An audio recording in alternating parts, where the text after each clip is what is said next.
Township Planning Board meeting Thursday, May 18th, 2023. I hereby declare this meeting of the Howell Township Planning Board to be open.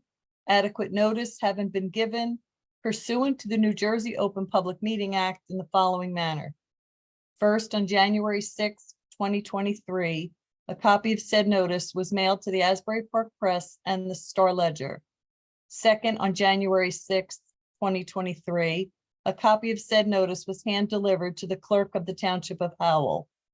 Third, on January 6th, 2023, said notice was posted in the office of the Planning Board and on the bulletin board in the Howell Township Municipal Building, 4567 Route 9, Howell Township, New Jersey.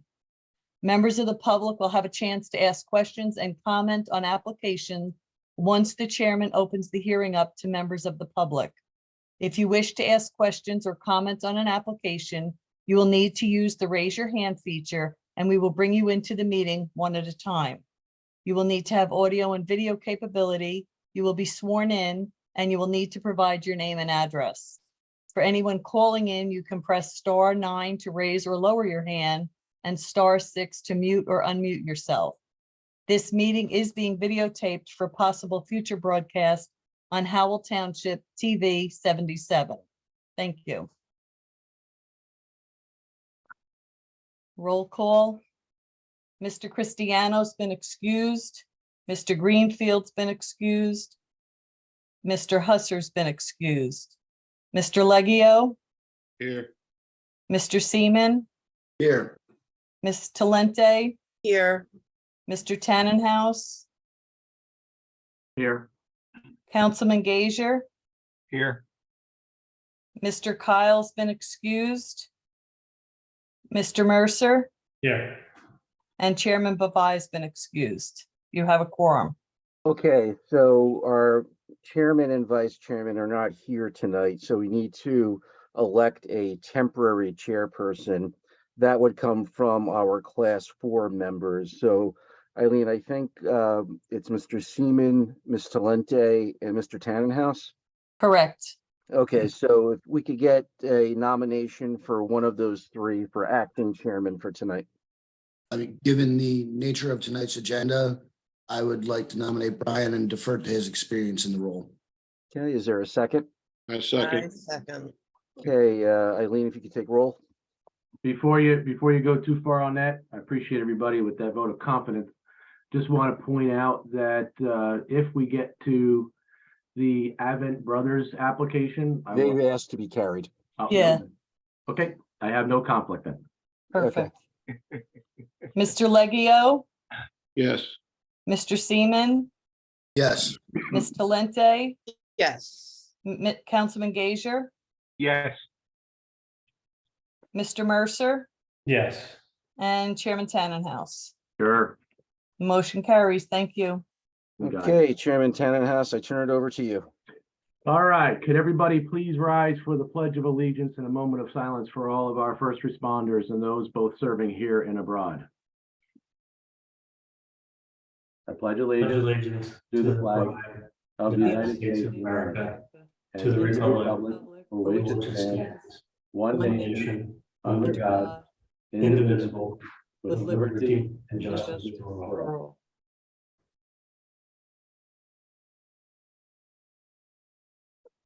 Thank you. Eileen, we have approval of minutes. We have approval of minutes for regular meeting March 16th, 2023. Eligible voters are Mr. Seaman, Ms. Talente, and Mr. Mercer. Do I have a motion? I'll make a motion. Do I have a second? Second. Thank you. Roll call, please. Mr. Seaman? Yes. Ms. Talente? Yes. And Mr. Mercer? Yes. Thank you. Motion, minutes are approved. Okay. We have approval of minutes for regular meeting April 13th, 2023. Eligible voters, Ms. Talente and Mr. Mercer. Do I have a motion? I'm sorry. I'll make motion. Do I have a second? Second. Roll call, please. Ms. Talente, yes, Mr. Mercer. Yes. Motion carries. Thank you. Thank you. All right, regular minutes for April 20th, 2023. Eligible voters are Mr. Leggio, Mr. Seaman, Ms. Talente, myself, Councilman Gager, Mr. Mercer. Do I have a motion, please? Motion to approve. Thank you. Do I have a second? Second. Thank you. Roll call. Mr. Leggio, Yes. Mr. Seaman, Yes. Ms. Talente, yes, Councilman Gager, Yes. Mr. Mercer, Yes. and Chairman Tannenhouse. Yes. Motion carries. Thank you. Okay. do we have- Eileen, can I ask a question? Mr. Cristiano's name, he's not here tonight, Mr. Cristiano? No, Oh, okay, never mind. The vouchers, I have no vouchers. correspondence. First, I don't have correspondence, but on submission waivers, we had 271 Adelphia LLC. That is being taken off the agenda because they're going to revise plans and resubmit, so they want to hold off on their waivers. So Okay. that one is not being heard. Yeah, I that does have- not require any public notice, so we don't have to make an announcement on that. Exactly. Abbott Brothers, which is the last item on the agenda. I have a letter from Todd Cohen. He's asked that that matter be carried without further notice to Thursday, June 15th, 2023. And he's granted the board an extension of time to June the 30th. Okay, thank you. Okay, hold on, let me just make the announcement for that. You said June 15th? Yes. And that is a live meeting. Right, so the application for Abbott Brothers LLC, case number SD-3007, be carried to the board's June 15th, 2003 meeting. That is a live meeting that begins 7 o'clock in the main meeting room in Town Hall. All documents associated with the application are on file in the office of the planning board and can be reviewed and inspected during normal business hours. There'll be no further notice to property owners. Thank you. Thank you. All right, any more correspondence? Yes, I have a letter from Rob Simon, who is the attorney for case number SP 1105 AAVRHW Property LLC. They were carried to tonight for scheduling purposes only. He has asked that this please be carried to June 15th. He understands it's a live hearing and will not be conducted by Zoom, and that he would renotice for it if required. He's also said that he doesn't expect to finish and would possibly ask that it also be scheduled later for July the 20th. And he also granted an extension of time through July 31st. So, Mr. Chairman, I spoke to Mr. Simon today. He is going to renotice, but we'll also just make the announcement. It is being carried to June 15th, 2023, a live meeting beginning at 7 o'clock. The applicant is going to renotice property owners. Okay, and there's adequate time for that renotice for the June meeting? Oh, yeah, Yes. it's 10 days prior that it has to get out and be published. Fantastic, thank you. And last, I have a letter from Adam Fiella from Silv Cummins and Gross. He is one of the co-counsels for Monmouth Commerce Center. They have asked that their application be adjourned to the planning board's regularly scheduled meeting of July the 20th, 23, and he granted an extension of time through July 21st, 2023. Okay, so Mr. Chairman, the application of Monmouth Commerce Center LLC, case number SP-1100, be carried to the board's July, I'm sorry, Eileen, you said 26th? 20th. 20th, to the board's July 20th, 2023 meeting. That's going to be a live meeting that begins at 7 o'clock in the main meeting room at Town Hall. All documents associated with that application are on file in the office of the planning board and available for review and inspection during normal business hours. There'll be no further notice to property owners. Eileen, in addition to that, I have been communicating with the attorney for Wadsworth Development today. We're going Yes. to carry that application also to the 15th. So I'll make and the possible settlement of that matter. And So he did do Wadsworth- notice. What was that? He did notice for tonight, so. it I has know, to be that's why carried. I'm gonna make the announcement. Perfect. So the application of Wadsworth Development LLC, Ramtown Estates, will be carried to the board's June 15th, 2023 meeting. That is case number SD-2998. That's going to be a live meeting beginning at 7 o'clock here in the main meeting room in Town Hall.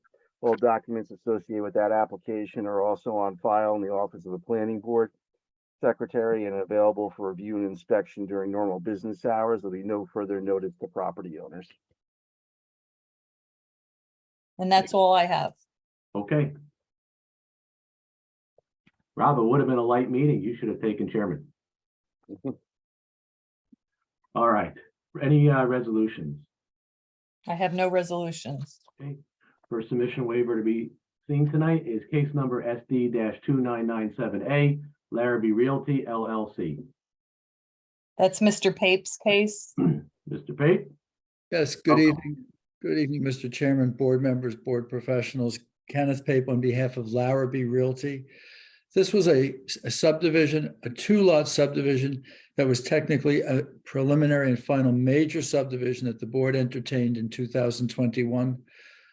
Our client is asking for relief from one of the conditions, and the form of application that is required is an amended preliminary and final major subdivision.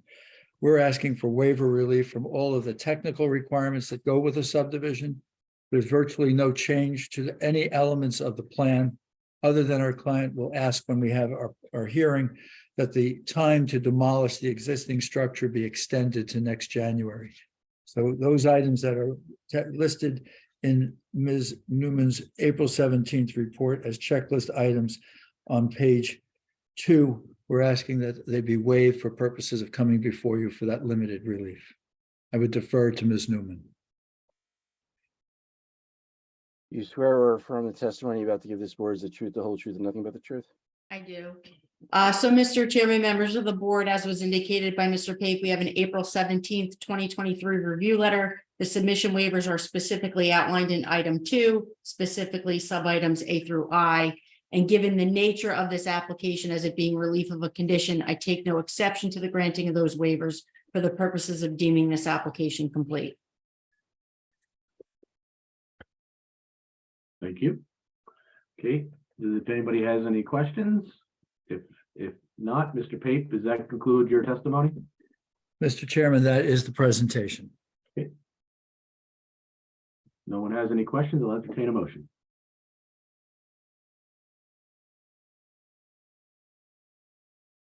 Motion to grant the relief? Well, motion to, Well, it's granting motion to- submission waivers. Yeah, So that's submission waivers. appropriate. Yeah, that's Yeah. all. It just gets them to allow them to come to the next step where they're gonna present their. Right. Sure. All right, so we need a second. Second, Thank you, roll call. Mr. Leggio, Yes. Mr. Seaman, Yes. Ms. Talente, yes. Councilman Gager, Yes. Mr. Mercer, Yes. and Chairman Tannenhouse. Yes, Motion carries. thank you. Thank you. Have a good night. I think Or are he's staying. we seeing you for 96? You are, Yes. Mr. Chair. Okay. All right, I guess the one and only application tonight is 96 Industrial Court, case number SP-1104. Mr. Chair, board members, board professionals, and public, good evening all. My name is Kenneth Pape of the firm Heilbron Pape, and I have the responsibility of representing your applicant, 96 Industrial Court. And before we begin our substantive presentation, if either Ms. Urbano or Mr. Cucchiaro could confirm receipt and adequacy of our notices for the board to have jurisdiction. The notice was in service. It was fine. Okay, thank you very much. Sorry. Thank you. Mr. Chair, this is an application requesting a preliminary, only preliminary site plan approval of a warehouse building in the industrial park that this board and the applicant worked to create about 2.5 years ago. One of the questions that was raised early in reports was the status of that industrial park subdivision. And I'm pleased to report the subdivision has been perfected. Maps are filed with the county clerk. The bonds and inspection fees are all posted with the township. There are two lots that our clients own all of the lots. There are two lots that our clients are looking to merge into a single lot and then to develop it with a 94,526 square foot building. Of that, 90,350 square feet is the warehouse and 4,176 square feet is the office. The plans as submitted were intended to be, and I think they came out to be variance-free. There is some waiver relief that we'll ask this board to consider during the presentation. There are three professionals who are here to assist in the presentation of the application to the board. Peter Strong of Crest Engineering is responsible for the plans that were submitted, and he'll present those plans to the board. He'll be the first witness. He'll introduce the exhibits, and we'll go through the staff reports. Mr. Steve Radasti is the architect responsible for designing the building, and he's here this evening. He'll present the building. And our third professional witness is Scott Kennel, who is our traffic expert. With permission, Mr. Chair, we would like to present Peter Strong and Steve Radasti to you this evening. We received from Kevin Chen, your traffic expert, a report. We received it yesterday, and it's a 24-point report. We do not want to shoot from the hip. We want to be responsive to those points. And our request would be that we present Mr. Strong and Mr. Radasti, and then we'd ask to be continued to the first available hearing. And we'd ask for permission for Scott Kennel to meet with Mr. Chen to go over his report so that we can be prepared to respond to those points when we return. And I did talk to Ms. Rubano earlier. I do think that there's some room on your June 1 agenda. And if all of this is acceptable and permitted by the board, we're ready to proceed with Peter and Steve tonight. And we'd love to come back on the first to finish with Mr. Kennel. Is that procedure acceptable? I see no issue with that. Thank you, Mr. Big. Please proceed. Thank you very much. Then Mr. Strong, if we could have Peter Strong sworn, we'll present to you his credentials and we'll begin the presentation. Do you swear or affirm the testimony you're about to give this board is the truth, the whole truth, and nothing but the truth? I do. Please state and spell your name for the record. Peter W. Strong, S-T-R-O-N-G, with Crest Engineering at 100 Reich Drive in Millstone, New Jersey. And Mr. Strong, if you would take a brief moment to share with us your education and professional background. Yes, I have a Bachelor of Science degree from Newark College of Engineering, now known as New Jersey Institute of Technology. In 1971, I've been a licensed professional engineer in the state of New Jersey since 1975, having testified before numerous planning and zoning boards throughout the state, mostly in Middlesex, Monmouth, and Ocean counties. I was also principal in the firm of Crest Engineering, having started that firm in 1981. That's the basics. We'll accept your credentials, Mr. Strong. Thank you. Mr. Strong, if you could just confirm your license is current and in good standing. It is. Thank you.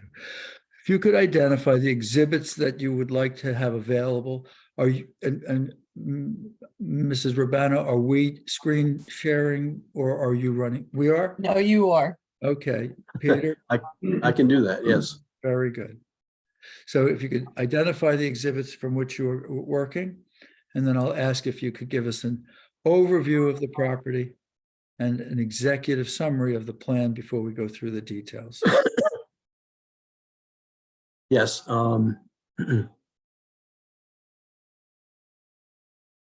Let's see.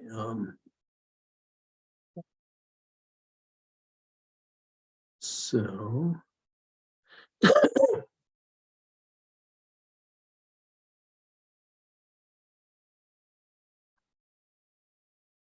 The first display is called an aerial layout display, which was submitted earlier to Ms. Urbano. I mean, this has been pre-marked.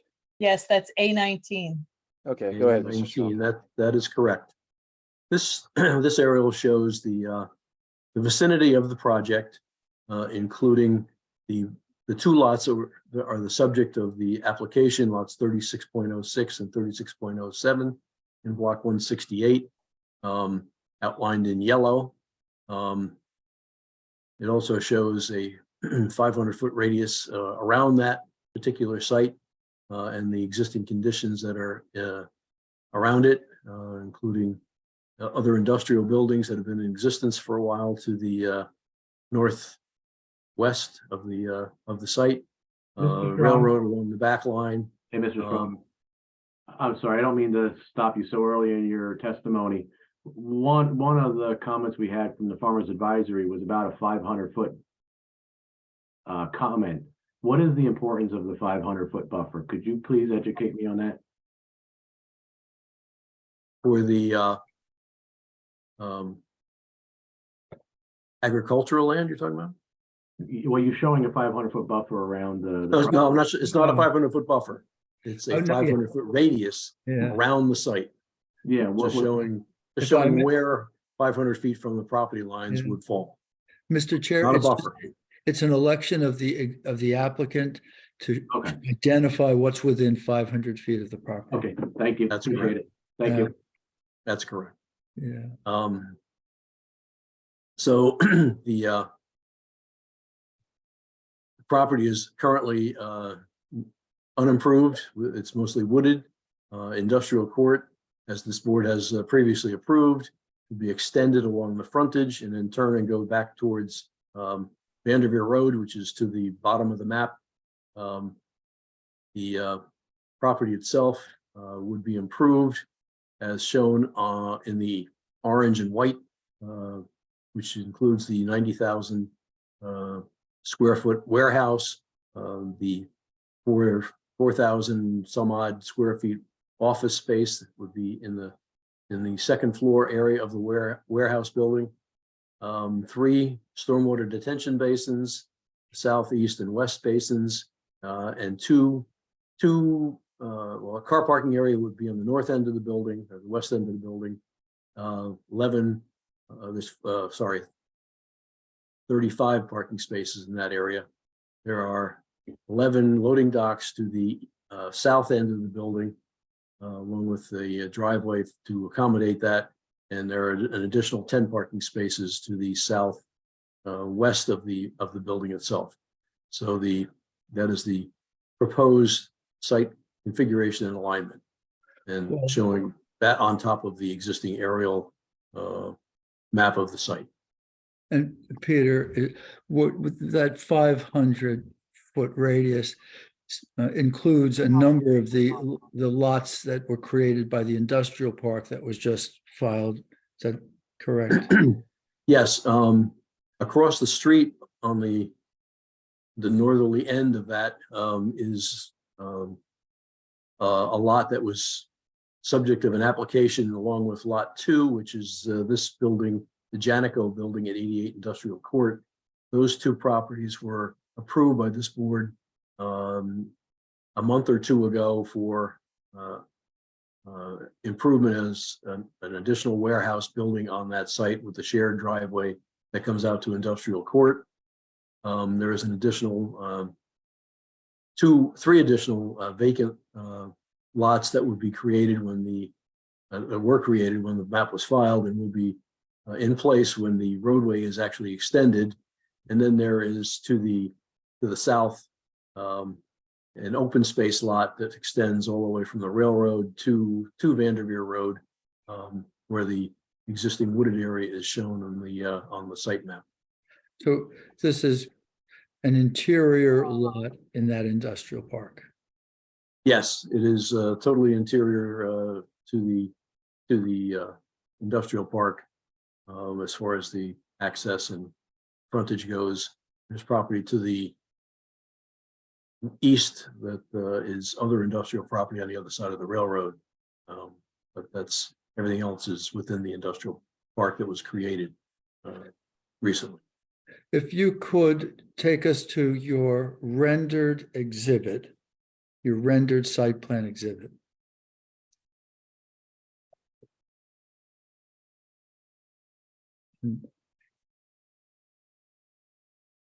This is A22. Thank Takes a you. minute, takes a minute to load up because it's a big drawing. There you go. Thank you.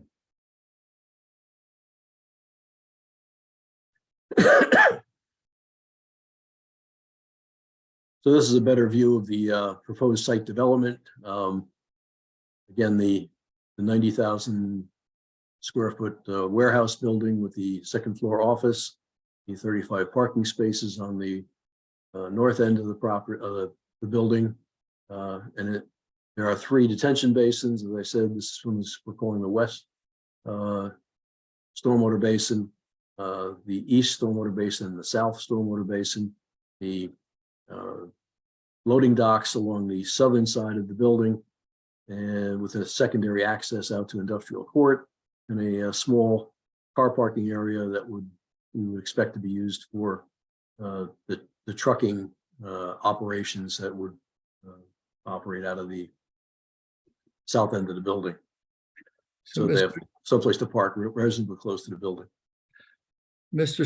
Strong, I'm going to ask that you go through site plan elements with the board. Before we do, board members, we have been to the Environmental Commission on 2 occasions, most recently about a week ago. We've met with Fire Chief Lewis, I'm going to say 3 times on this. Last time was approximately 2 weeks ago.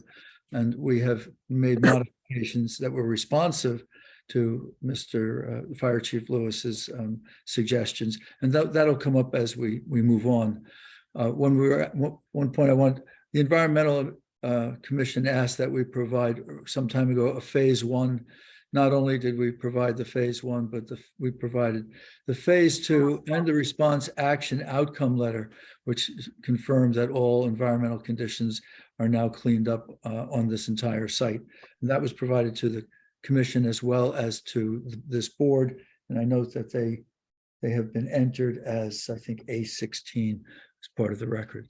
So, Mr. Strong, I'm going to ask if we could begin with a simple identification of the grading of this site to accommodate the building that you're showing. Yes, the site basically divides a bit of probably 1/3 of the site to the left side of the drawing, which is basically the north side of the site, drains in that particular direction, and then the remaining portion drains to the south or to the right side of the drawing as you're looking at it.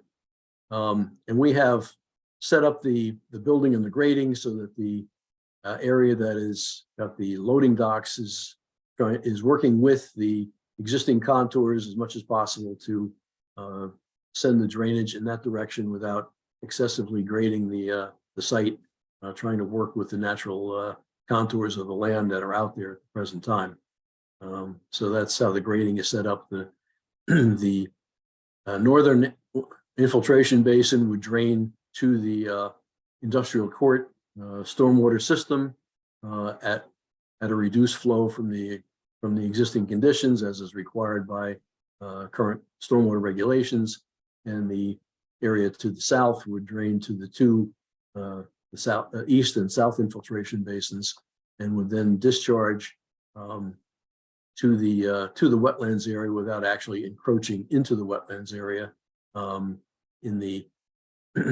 Again, working with the contour of the land and the stormwater management requirements of reducing the flows.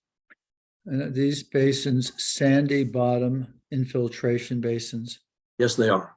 And it's for that reason that your landscaping plan that's shown does not move into the basin. The sandy bottom basins are not intended to be planted. Is that correct? That is absolutely correct. Yes, you're not allowed to plant things inside the sand bottom infiltration basins. And the wetlands that you made reference to that are is it the northeast corner? Those wetlands have been The southwest corner. Southwest corner. Southeast corner. Southeast corner. So the wetlands in the southeast corner, those are delineated wetlands for which the LOI. Yes, right. The site was delineated when the major subdivision for the industrial park was prepared. Remains in effect, was approved by the DEP with a 50-foot buffer, and that was all included and shown on the final plat that was recently reported. So that's set in stone at this point. And Mr. Strong, the stormwater basins, important representations. There are New Jersey Department of Environmental Protection regulations for stormwater basins. Have you designed these basins to be compliant with those regulations? We have. They take care of the water quality, water quantity, and the groundwater recharge as required by the DEP regulations. Yes. Similarly, Howell Township has ordinances that control stormwater design. Are you in compliance with Howell Township's requirements? Yes, basically those regulations mirror the DEP regulations. So yes, we do. And all of these basins are, if you could confirm that these would be privately owned, they'd be maintained by the property owner, that your office prepared the operations and maintenance manual that will be recorded as a declaration on the property, creating a permanent responsibility of the property owner and no responsibility of the township. Is all that correct? That is correct. And yes, and that the operation and maintenance manual, as I understand it, is now required to be recorded against the deed of the property so that it's the property owner is on notice and it's required to be maintained in perpetuity. And before we leave drainage, in the technical report attachment to CME's report, their May 2023 report, in the technical report, there are a number of technical requirements for stormwater. I'm going to call it corrections. Have you gone over those, and can you represent to the board that you can and will address them? I have gone over those. Yes, there are some inconsistencies between plans and profiles and the actual drainage report itself for some minor inconsistencies, but we will absolutely make sure that everything is up to snuff and everything jives together so that there's no inconsistencies. So that's grading and drainage. If you would, let's talk about lighting. Mr. Pape, Yes. and I'd like to, just while we're on here, I'm having a tough time bringing up the PDF. Can't recall what the slopes were for the infiltration drainage. Do you have a plan you could show what the slopes are looking like, please? The slopes where, I'm sorry. For all the three of the infiltration basins. Like to know how steep they are. Well, the basins themselves, the bottoms are level. But And there are basically walls around them on all four sides, so that it's there's a vertical drop from the top of the wall down to the sand bottom, and then the bottom itself is level throughout the entire basin, so that the water gets spread out evenly across the basin floor and is then infiltrated back into the ground throughout the entire area of the basin. Mr. Strong, I think the question is, what is the depth? thank you, Laura. Okay. My Basically, concern, I'll tell you what my concern is. Usually we bring it up all the time with basins, as you know. You know, if you're gonna have vertical drops, you know, how are you making sure that people don't get into that basin that maybe can't get out? In general, the basins themselves are on the average about 4 feet deep. And maybe a little deeper in the lower ends of the basins on the south side, but the basins would be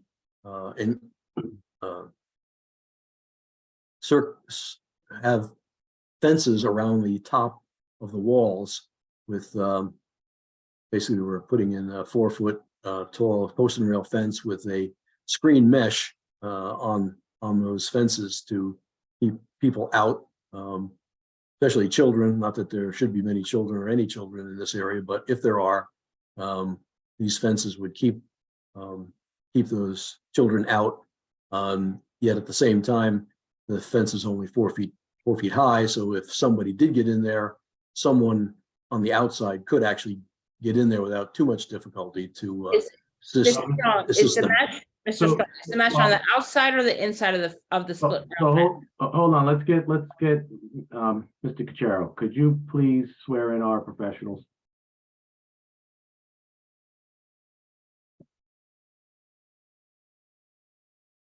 You swear or affirm testimony you're about to give this board is the truth, the whole truth, and nothing but the truth? I do. So Ms. Beam, real quick, either you or Laura, if we're having vertical walls with these fences and so forth, typically when we're in these situations, we like to have a vegetation that prohibits people from trying to get through it, something thorny of some sort. Is this a situation for that? When I start hearing about vertical walls and 4 feet depths, I start to get a little nervous. I think what they're doing in lieu of that is providing a fence to the top. So because the fence is at the top of the wall, you'd actually have to hop the fence, then fall into the basin. Right, So that's correct. That's the whole reason why they have a fence. The fence is That's- serving as the barrier. I would actually have a concern with the hostile vegetation that if you did get through, you'd directly fall, whereas at least with the fence, you have a vertical barrier at the top of the wall. So you'd actually have to climb that as opposed to if you ran through the vegetation, you'd actually fall right down. And I think. No, I meant to still have the fence, but to have the vegetation to keep people from climbing the fence. I mean, that's certainly something the board could ask for. Okay, I would just submit, I totally understand your concern. This is an industrial complex. We're not talking that this is not a basin in a residential subdivision. I'm not even gonna start that. We've had Right. plenty of basins. I've been on this board a long time. Whenever we've had a basin with a steep slope of some sort, we get hostile vegetation to go around it that keeps small children. I know it's an industrial area, but it's around a bunch of farmland and so forth. It's not. So again, it's up to you. I just don't see the Right, well, I don't want to perspective stop. of little children, but it's up to you guys. I don't want to stop Mr. Pate from his presentation, but please continue. Yeah, Mr. Chair, we'll defer to the collective wisdom of the board and the board's professionals. We've done that type of planting.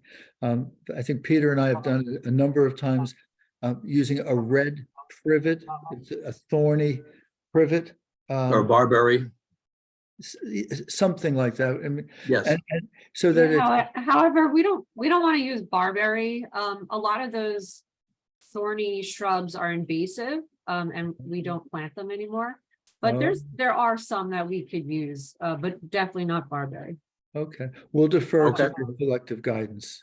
Defer to your wisdom on that. Yeah, and Peter, if requested, I trust that there's room around the basins that you could get in a row of that type of hedge. I believe so, yes. Okay. With permission, Mr. Chair, may we continue? Thank you, Mr. Pate. Please Sure. continue. So we're going to move to lighting. There is, what I'm going to say is become something of a repeat request for a waiver of the lighting intensity that Mr. Strong will present to you. But before we do the waiver element, Peter, could we go through the actual lighting design? What type of lights, what height? How did you design? Yeah, the lights themselves would be LED, downward facing. See the type of fixture that we're proposing on the plan. It would be mounted at a height of 25 feet. Again, downward facing to minimize spillage out of the site. And we're only talking about doing the areas that encompass the truck loading and car parking areas, so that we're not lighting any other areas around the building itself. And the lighting is proposed to have a minimum 0.5 foot candles with the intensity of the lighting within the area that's intended to be lighted, and it has an average of 2.66. Your ordinance requires a minimum of 0.3. We're slightly higher than that because we're trying to meet the IES standards, which this does at 0.5. So these LED lighting fixtures Are they dimmable? I believe they are, yes. So we would offer that the lighting would be dimmed during the non-peak hours, sort of the dusk to dawn hours. All of the lighting would be dimmed, and we would look to your professionals and your police for guidance on how far we were to dim, whether we went to 50% or 25%, we would work with their guidance. Peter, if we could, Or we could even turn off certain lights, like on ones along the outside of the truck loading area or the car parking area, and just keep the ones that are closer to the or mounted on the buildings themselves if it was felt that that was the way to go as far as keeping the intensity down during dusk to dawn periods or something along those lines. and if we could, Peter, if we go to landscaping, I think if you bring that landscaping plan up, there's quite a bit to talk about.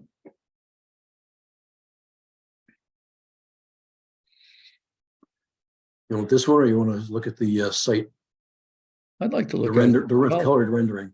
I'd like to see it in color. And then I would ask if you could just share with us the scheme, the landscaping scheme, and then quantify the materials that are being planted. Okay. Well, there's a variety of plantings that are proposed along the perimeter of the proposed development, including in front of the building, screening some of the truck loading areas, providing shade trees around the parking lot areas, and filling in some of the areas along the rear of the building up against the railroad. There's also a row of landscaping that is provided at the base of the truck loading dock areas to comply with the ordinance that says there has to be landscaping on all four sides of the building. There are shrubs that are proposed along the certain areas of the parking lots, as well as ornamental and shade trees, and including the turnaround island that's in front of the office space and in the area of most of the car parking spaces. Peter, deciduous evergreen mix throughout. Yes, you can see the the landscaping plan itself shows the variety of trees that are being used as far as ornamental and evergreen and shade trees, as well as the numerous shrubs that are proposed, and ground covers and ornamental grasses in certain areas where they're appropriate, so that we have a good mix of various landscaping materials that will provide interest and as well as shade and beautification of the site. There's some comments in the CME report of one of the materials I think was invasive, and suggestions that certain changes be made to the plantings. I trust that you can and will comply fully with the recommendations of Ms. Spear. Yes, I recall one of the comments was that the butterfly bush was not something that Ms. Spiro wanted to see on the site, and we'll be happy to change that to something that meets with her approval, as well as any others that there's issues with, so that's not a problem. There was also a request in one of the staff reports that a hedge along the parking lots to deflect car headlamps be installed. And I think that if you could just point out where you do have that type of planting and where we could add it to address that comment. Yeah, we do have some of that in this area here where the 10 parking spaces are nearest the truck loading area.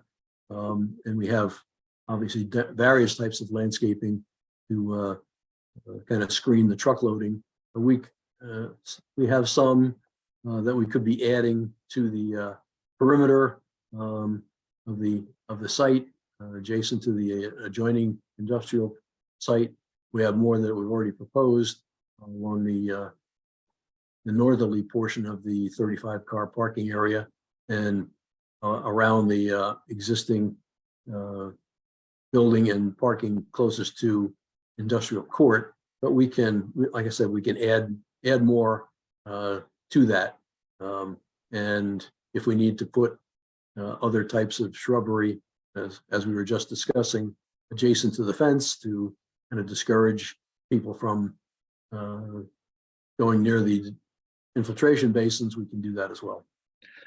And the ordinance requirement for installing landscaping immediately against the building on the side with the loading docks takes up approximately 4 feet of the area closest to the building. Is that correct, Peter? It is. Mhm. Yep. Okay, and we're prepared to install it, but we would respectfully request if we could remove that material from that location and find a home for it somewhere else on the property, supplementing other places on the property where that planting would have gone. It would allow the extension of the loading docks an additional 4 feet. And one of Mr. Chen's comments was that we have 56-foot loading docks, and it's because we have a 4-foot landscape bed between the building and the dock. So we would ask the board to consider allowing that material to be planted elsewhere where it could have a better effect, and also would allow the full 60-foot paved loading dock. So, Mr. Chairman, just on that point, before we go away, we've dealt with this on other applications. And I know it's my opinion that this area is going to be very difficult to maintain. It's going to be difficult to keep landscaping alive in that area. So I would support the request for the waiver relief and would prefer that the 60-foot loading dock be provided, which would comply.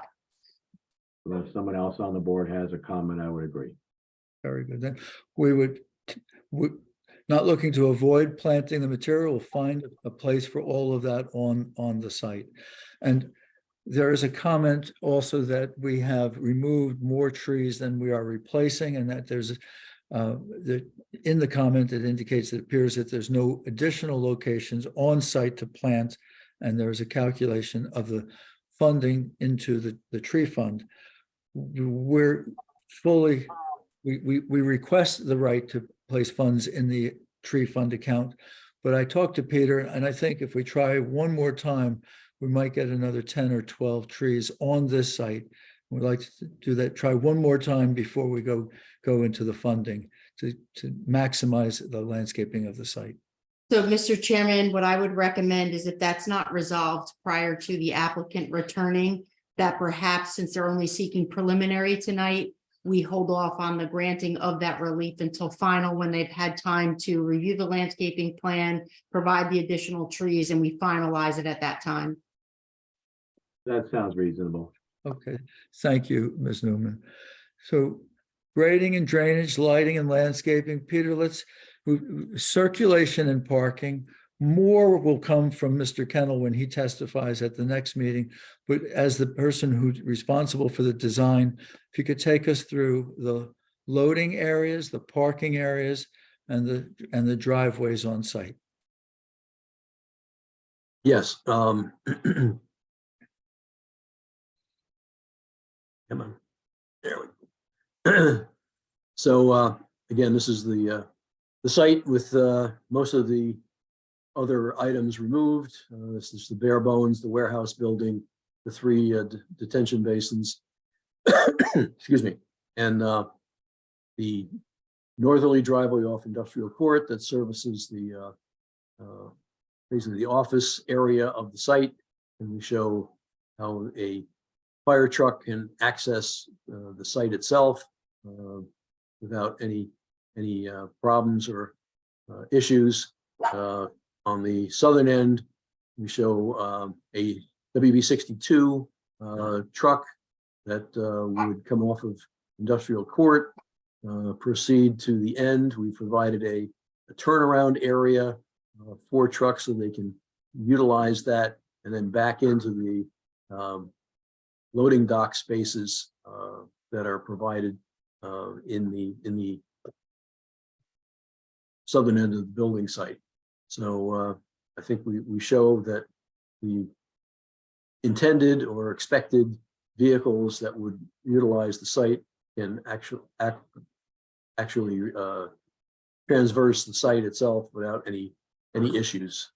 Mr. Chairman, I respectfully disagree, and I think we need to wait to hear from the traffic engineer. I mean, it's apparent just in looking at this exhibit that the truck is going to enter opposing traffic to get into the site. So again, we heard that we're going to hear from the traffic engineer.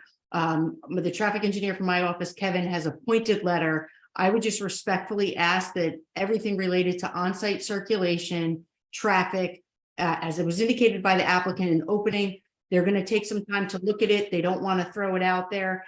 Just in looking at this, I know Kevin had issues with it that are in his report. I would just respectfully ask that this wait for the traffic engineer. Done. I would agree. No problem. Done. And also, if I could just add to that, I know that Mr. Pape, you said you had discussed things with Ms. Chief Lewis. Yes. But I'm looking at a letter here that's dated May 9th, and he has some concerns about fire truck turnaround and in the driveways and so forth, and I believe also that roundabout area in front of the building. Does this just happen to be an old letter, or maybe a letter you may not have gotten? But he does have still comments on the application. Mr. Chair, I'll review it and be prepared when we return on the traffic. I have an appointment with him tomorrow morning, which I understand is his last day of employ. I'll bring it up with him when I'm there. Okay, thank you. Thank you. Mr. Strong, if we could, if just maybe the signage and trash, last two technical items of a site plan before we go into the reports. Well, trash is, we can use this display. We have 3 trash enclosures grouped together, ganged together in the rear of the site, the far end of the truck loading area that would be utilized by the tenants of the building to store their trash and recyclables for removal. And what was the other thing? The monument sign location. Oh, the sign, yes. Well, before we go, but- can you describe the trash Yeah. enclosure? Yeah, what about it? Describe it. Oh, the trash enclosure would be constructed of masonry with a concrete bottom, be 6 feet tall, would have gates, obviously on the front, would be big enough to hold at least a 6-yard dumpster, as well as other smaller dumpsters for either trash and or recycling materials within their inside. They're 15 by 10 each, so that there's plenty of room for storage of materials within those enclosures. Thank you. And the Sure. masonry would be compatible with the. Yeah, we would match make it compatible with the building finish so that it would blend in with the site. And Yes. What's the proposed material for the doors? I see it. The detail looks like it's a board-on-board type of construction, but it doesn't identify it on the plan. Could you provide some testimony on that, please? The fences would be board-on-board wooden fences on the fronts, but the rest of it would be masonry construction. Thank you. Peter, in the staff report, CME's But you made, want to talk about the sign? yes, Sorry, I didn't mean to. no, I'm glad you did. So we have a sign, a project sign, which is in front of the building, off of the northwest corner of the building, between the building itself and industrial court, and that is the only proposed monument sign. I believe that the detail for that is part of Mr. Radasti's plans, if I'm not mistaken. It is, would you confirm the sign's location is, the location is consistent with the ordinance requirements for separation from the right of way? It is. Then we'll do the design with Mr. Radasti. I'm Right. going to ask, in the report that was provided to us by CME, there were design waivers brought to our attention, and there were also some items I think that I'll call cleanup. We spoke to the request of the light intensity design waiver. The driveways that are shown here, we won't go into it in depth, but you have 30-foot driveways. Technically, 30-foot driveways require a waiver. Is that correct? Is that how they were designed? They are 30 feet, and there are different sections of the ordinance that specify what the width need to be. Some places it says 30, some places it says 24. If we need a waiver, then so be it. But we have 30 feet for each driveway on the site. And it should be pointed out, Mr. Chair, that part of Chief Lewis's report, he approved the width of the driveways. There's also a waiver for the trees, which Ms. Newman has spoken to, that we'll discuss further when we return. When you get to section 188, 225 G1, sidewalks throughout the site, we look to the board. When we were here with 90 Industrial Court, we were advised not to do sidewalks and to make a contribution.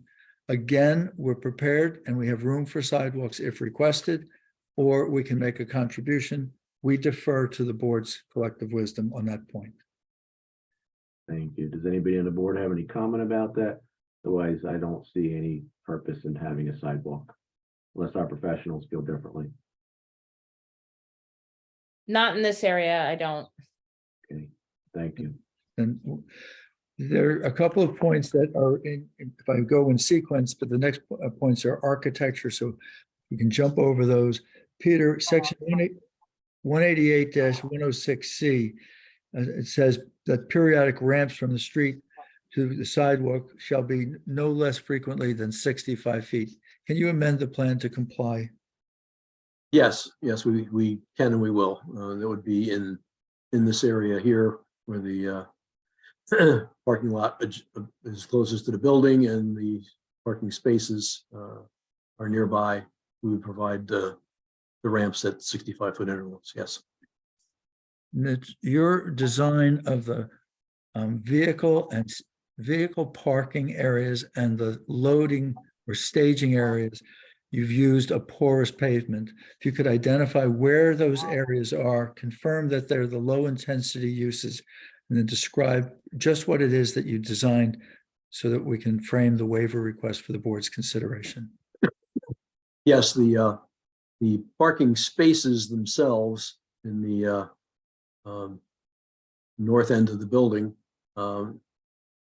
which I'm tracing out now, those 35 spaces, just the parking spaces themselves would be a porous pavement, which would is part of the stormwater management plan to control the runoff from the site and provide for the required recharge and water quality.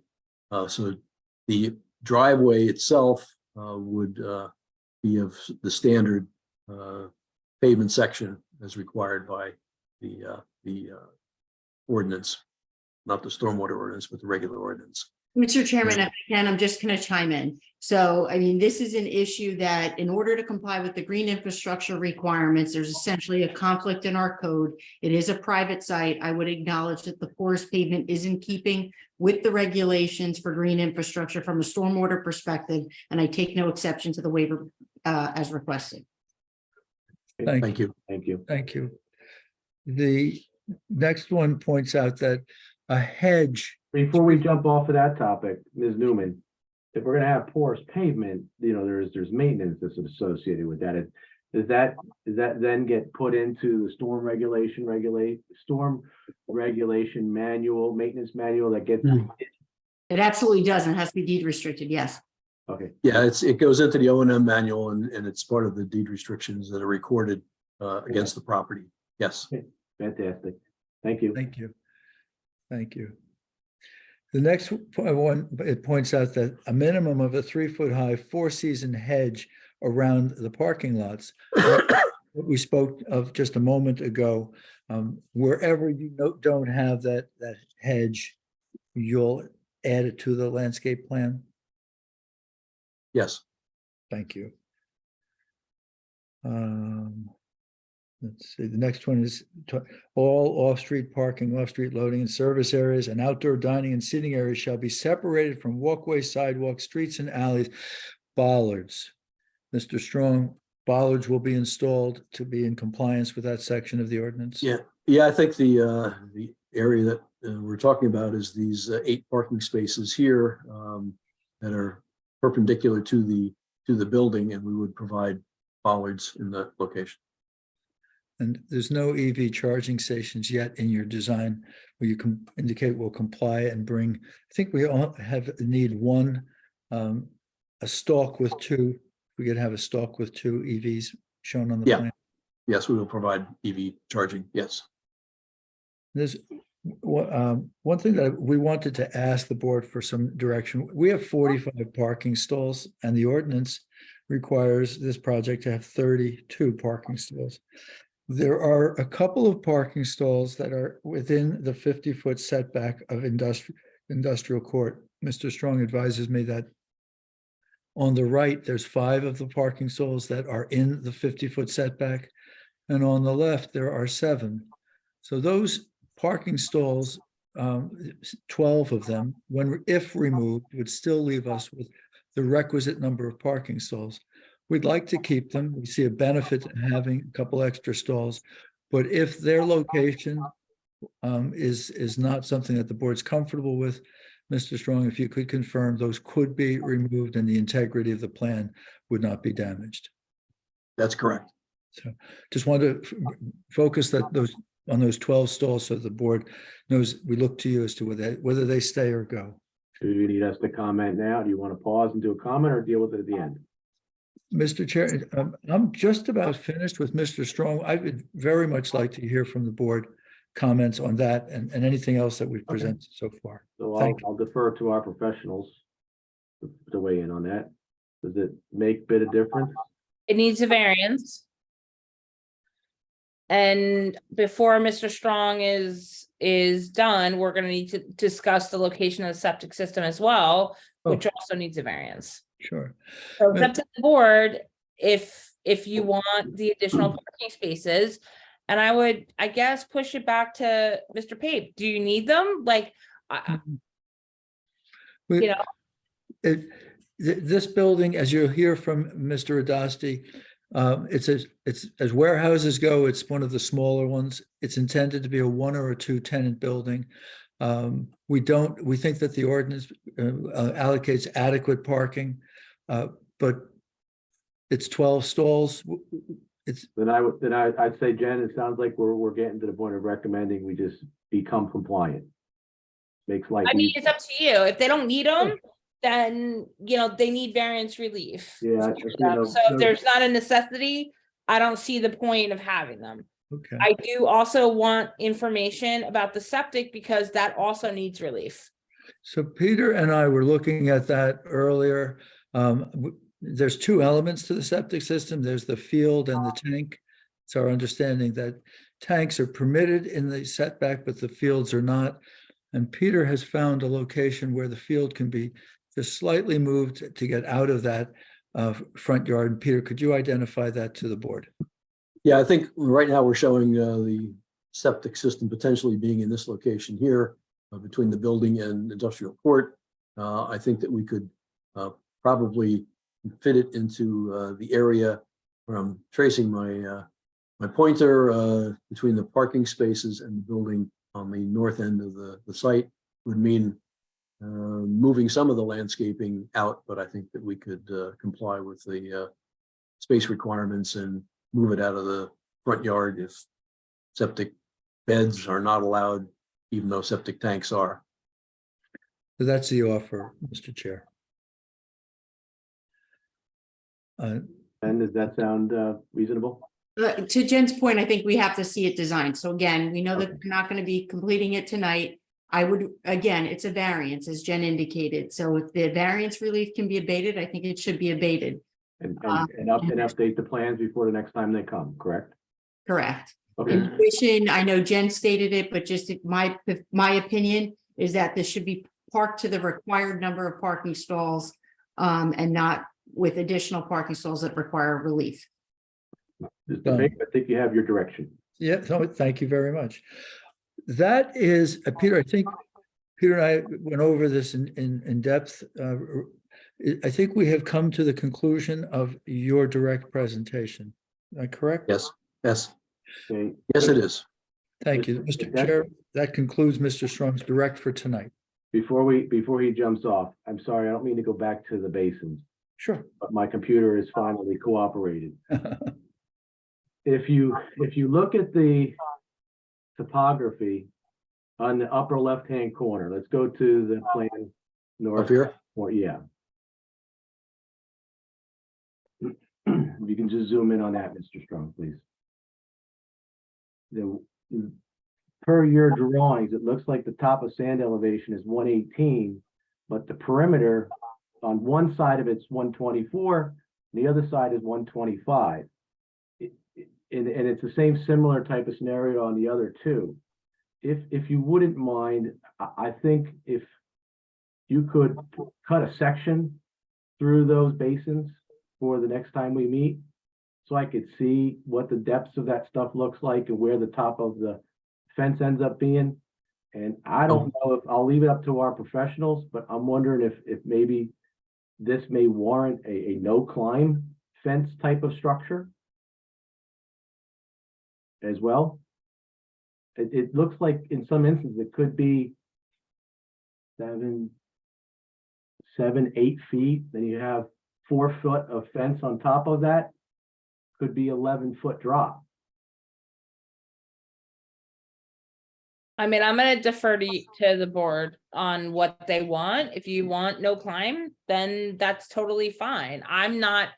I understand your concern in this particular location. I'm not as concerned about people, kids coming into this basin. You're in an industrial park. So if that's a concern and that's what you'd like, then I'm perfectly fine supporting that request.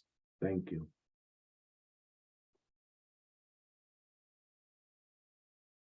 For the next So one. you just looking at the grading utility plan, the wall along this area is 5.3 feet. And it drops down to 4.8 feet on this side. So, yeah, And then you got that's what the actual proposed elevations are.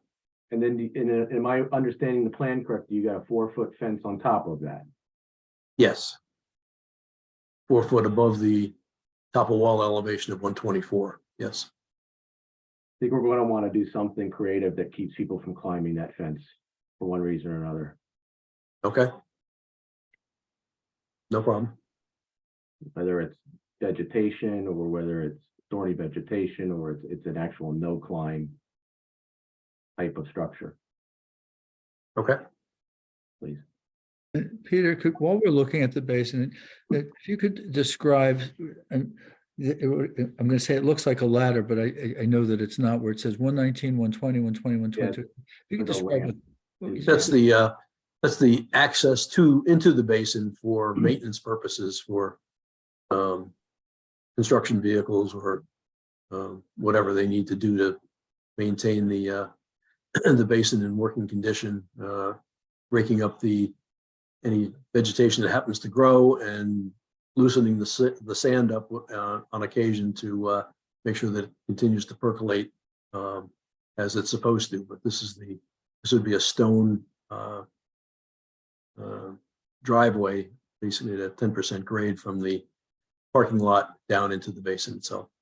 And Peter, there's a ramp just like that associated with each of your 3 basins.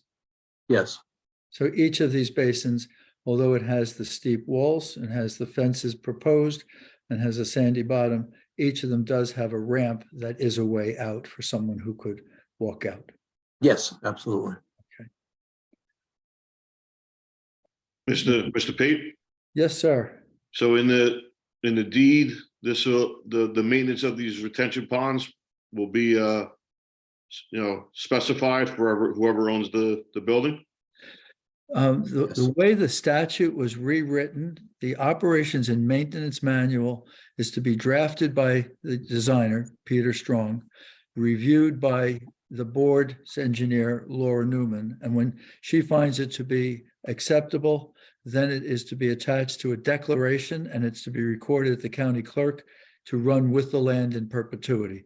That's the full answer, sir. So the answer is yes. Okay. And then as far as tenants, there's nothing so far? No, our client does not have tenants.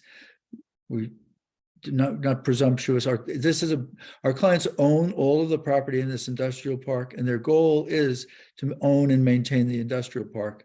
Mr. Saul Seligman, who is was Janico, is in the park and has been for quite some time, bought the land around him and is looking to create a tenanted industrial park. So there's no intention of building this and then selling it? No, well, I mean, you never say never, but Okay. our clients, this is their goal, to have this industrial park and to be the landlords. All right. Yeah, they're smaller buildings and they lend themselves well. Does anybody else on the board have any questions for this witness? Okay. Okay, then Mr. Pape? Yes, Mr. Chair, will be responsive to the comments that came up. Thank you. And the second witness is thank you, Mr. Strong. Gonna stop sharing here. Yes, Okay. please. Second witness is Stephen Radasti. Mr. Radasti is the architect. Is he on? Mhm. He's on. Yes. Yeah, okay, I see him. Do Okay. you swear, excuse me, or affirm the testimony you're about to give this board is the truth, the whole truth, and nothing but the truth? I do. Please state and spell your name for the record.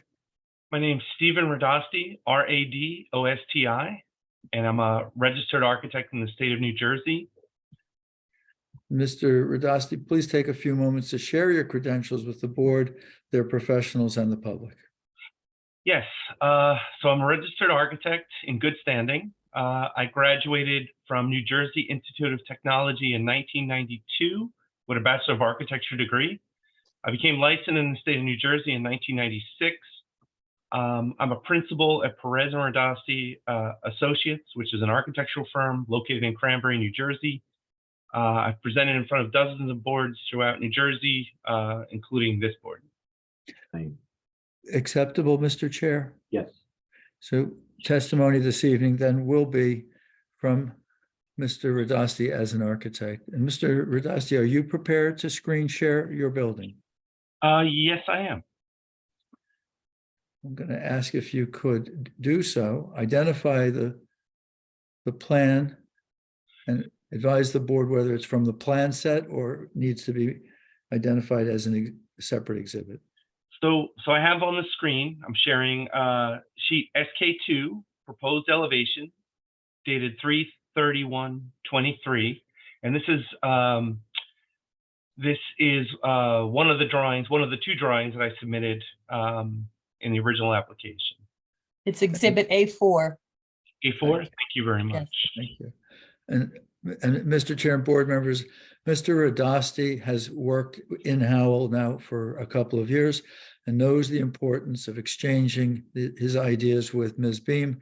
So anytime Ms. Beam wants to step in and share her comments, we would invite such an interruption. But Mr. Radasti, if you could describe to the board the design of the building, the height of the building, materials and colors that you are proposing. Sure, Mr. Pape. So the proposed building is a one-story precast or tilt-up concrete building, which will be 45 feet tall. It is 278 feet wide by 325 feet in length. The building was designed so that it could be used for one tenant or split into two individual tenant spaces. There's a total of 90,350 square feet of warehouse space and 4,176 square feet of office space for a total of 94,526 square feet. The building will be a non-combustible construction and will be fully fire sprinkled. I did work with the board's planner, Jennifer Bean, extensively on the design as far as the aesthetics of the building facades. I designed the building elevations to be visually interesting. The main focal point is the office area at the center of the west elevation. This is the main building facade, and this facade is totally symmetrical in design. The office area has a glass storefront with a cantilevered metal roof that accentuates the front entrance. And we also accentuate this entrance with a darker color. And then we have this horizontal canopy that adds some visual interest and breaks up the glass area. Near the entry area is a series of large windows that include metal sunshades that help reduce the solar heat gain of the offices. And the concrete sandwich panels are painted 3 varying shades of gray with horizontal and vertical patterns to visually break up the building's mass. In addition, I added cutouts in the parapet, some of these locations here, to break up the roof line. And I also added decorative pilasters throughout the building. And I also inset the doors. So the doors are inset 3 or 4 feet, and the pilasters come out 3 feet as well to add some shadow lines to the elevation and to break up the facades with some more vertical elements. At the, excuse me a second here.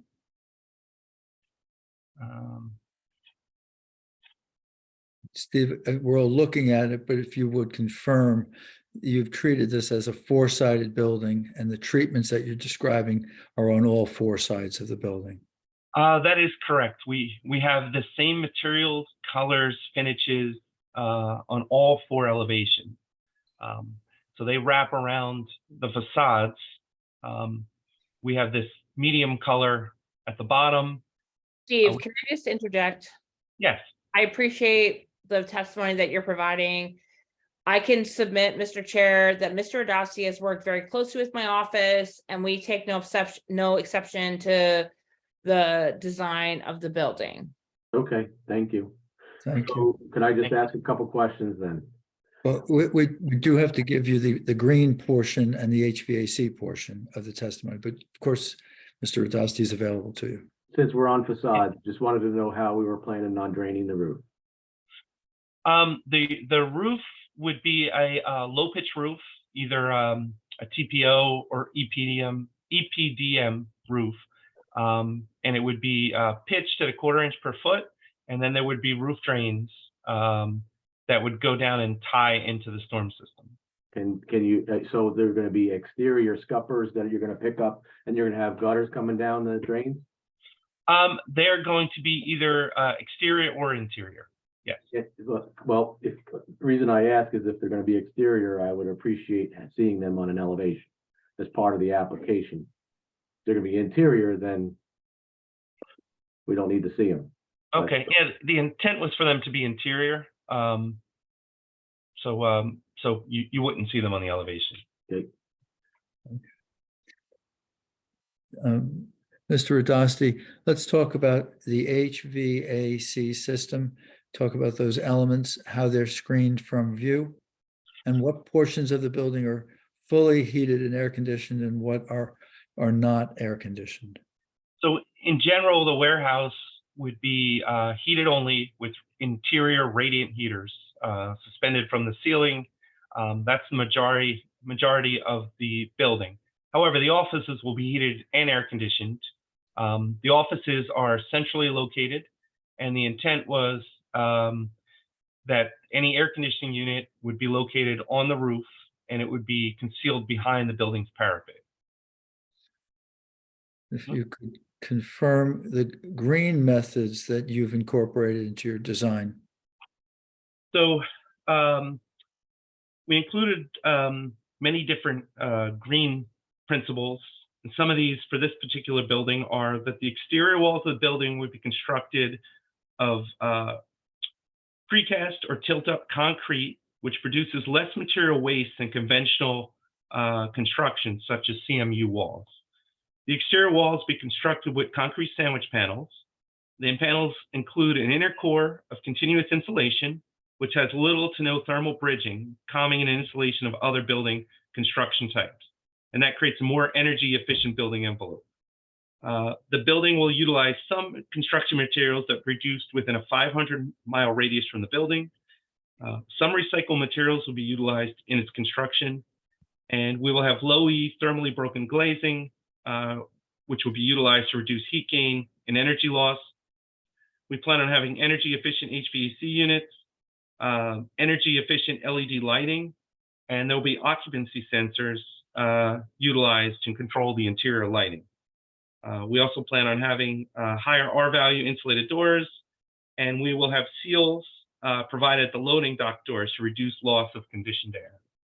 How about strengthening the roof to be solar panel ready? Yes, exactly. We would. Thank you, Mr. Pape.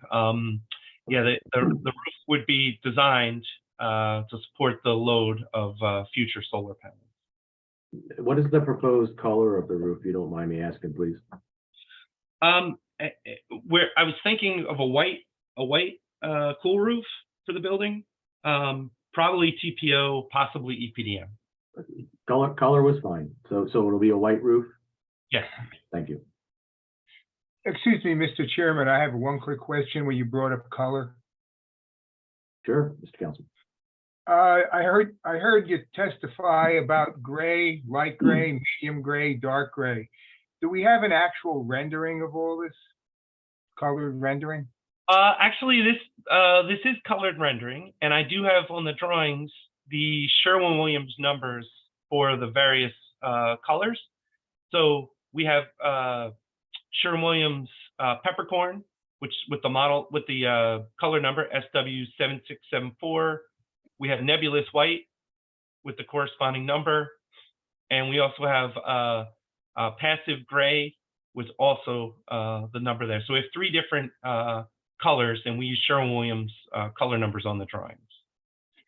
So do these shading on your design here, is this accurately showing what it's going to look like? It's pretty accurate to what we're going to say. They are pretty accurate. We drew this in AutoCAD, and we used the red, green, blue numbers, which give you a pretty accurate look at the colors. The difference is it varies slightly from monitor to monitor. So it's different if it's printed out versus if it's on your monitor or my monitor, it might appear different. Okay. That's all I had. Thank you.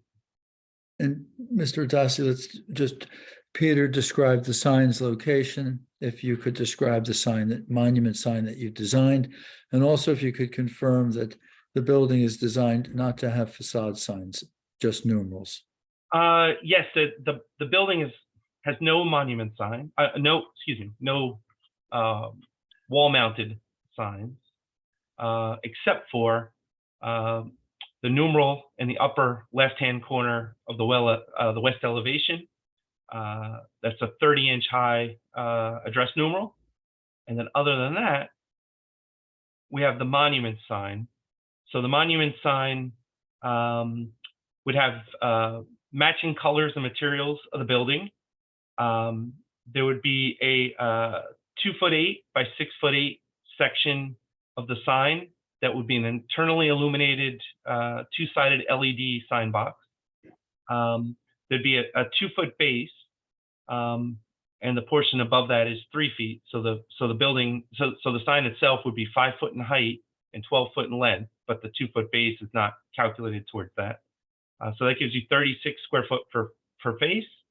And then on the upper portion, we have 8-inch high street address numerals, and they would be non-internally illuminated. Mr. Chair, board members, that concludes the direct examination of Mr. Radasti, and he is available to you and your professionals. Thank you. The only other question I have is in regards to the glass. Yes. Typically with these type of buildings, you end up with glass that ends up above the ceilings. And we have had conversations about making sure that that glass is properly blacked out so that no one can see the mechanicals from the exterior view. Is that something that the applicant would be willing to? Yes, Again, yes, sir. actually, I have here note number 5 for the glass storefront. It says anodized aluminum, low E fixed 2-inch frame, provide frosted or opaque glass where above ceiling. Fantastic.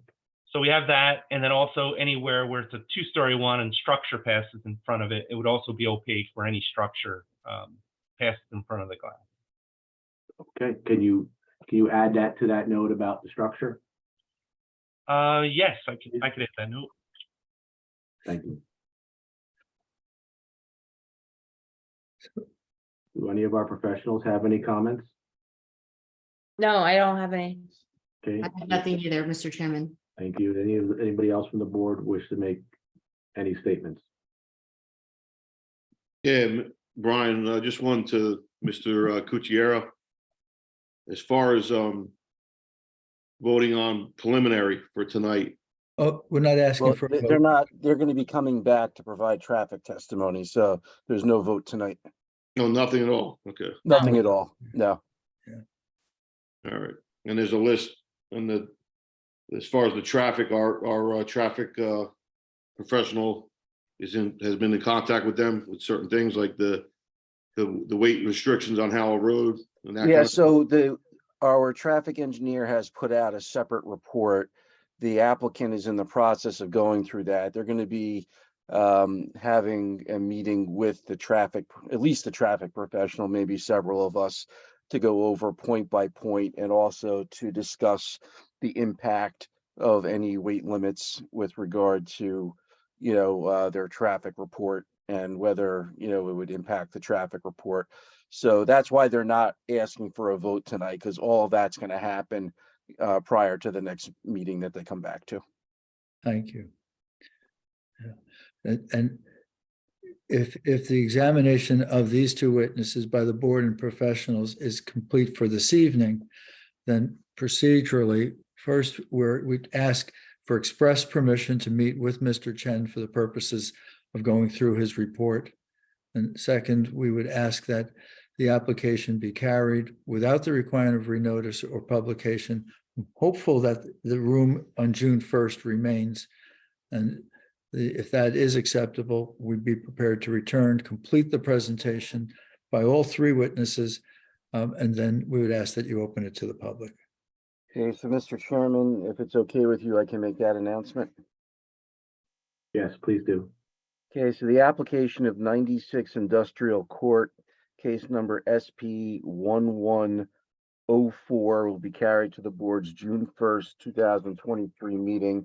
That will be a live meeting beginning at 7 o'clock in the main meeting room at Town Hall.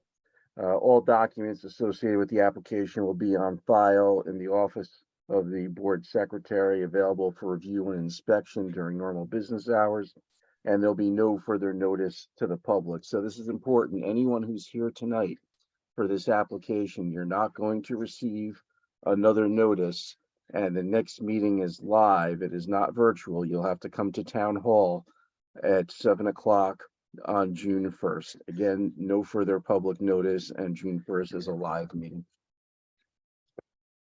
Mr. Chairman, all board members and professionals, I thank you all. We'll meet with your staff and be prepared to return on June 1st. Excellent. Thank you. Thank you and good night. Good night. Bye all. All right, master plan update. Ms. Beam?